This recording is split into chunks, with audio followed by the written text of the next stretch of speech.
비만 오면 집이 무너지지 않을까 불안에 떨어야 하는 곳이 있습니다. 바로 삼복도로 일대 주민들의 이야기인데요.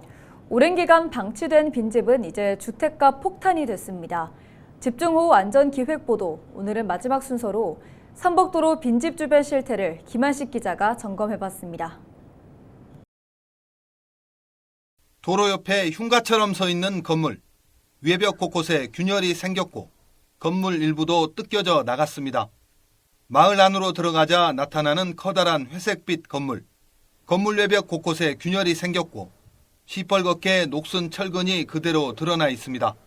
내부에는 이전 살던 사람들이 사용했던 것으로 보이는 물건들이 가득 쌓여 있습니다.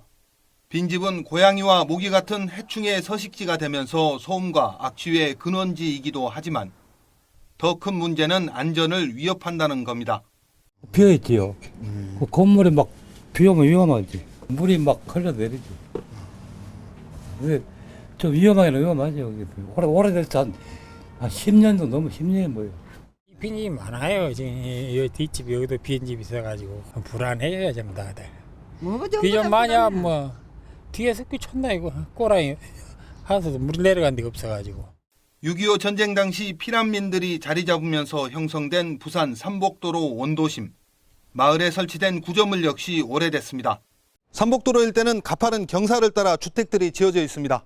때문에 안전사고를 위해 콘크리트 난간이 설치되어 있는데 세월이 오래돼 부식되고 곳곳에 균열이 생겼습니다.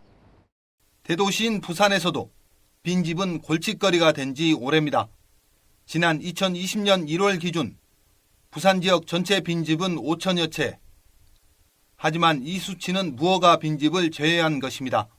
실제 부산 시내 한 기초 지자체의 빈집 1,200여 곳 가운데 무허가는 755채로 전체의 60% 넘게 차지하는 것으로 나타났습니다. 특정 지역의 사례를 전체에 적용하기는 어렵지만 실제 집계보다 훨씬 많은 빈집이 있을 것으로 추정되는 대목입니다. 문제는 이런 빈집들이 폭우와 태풍에 매우 취약하다는 점입니다. 지자체가 지정한 인명피해 우려 지역은 주로 산사태 취약지역과 반지하 주택가, 해안 시설인데 빈집은 빠져있는 것도 문제입니다. 특히나 부산에 있는 빈집 같은 경우에는 경사도가 있어가지고 여름철 태풍이라든가 장마로 인해서 붕괴 우려가 더 크고요. 그리고 만약에 붕괴가 됐을 경우에는 이게 도미노 형태로다가 산사태라든가 아니면 밑에 있는 집까지 영향을 미칠 수 있기 때문에 기후변화로 인해 집중호우가 더 잦아지는 장마철이 다가오고 있습니다. 빈집 주변 전체는 아니더라도 건물 위험도에 따라 사전 점검과 대비가 필요하다는 게 전문가들의 지적입니다. 헬로티비 뉴스 김한식입니다.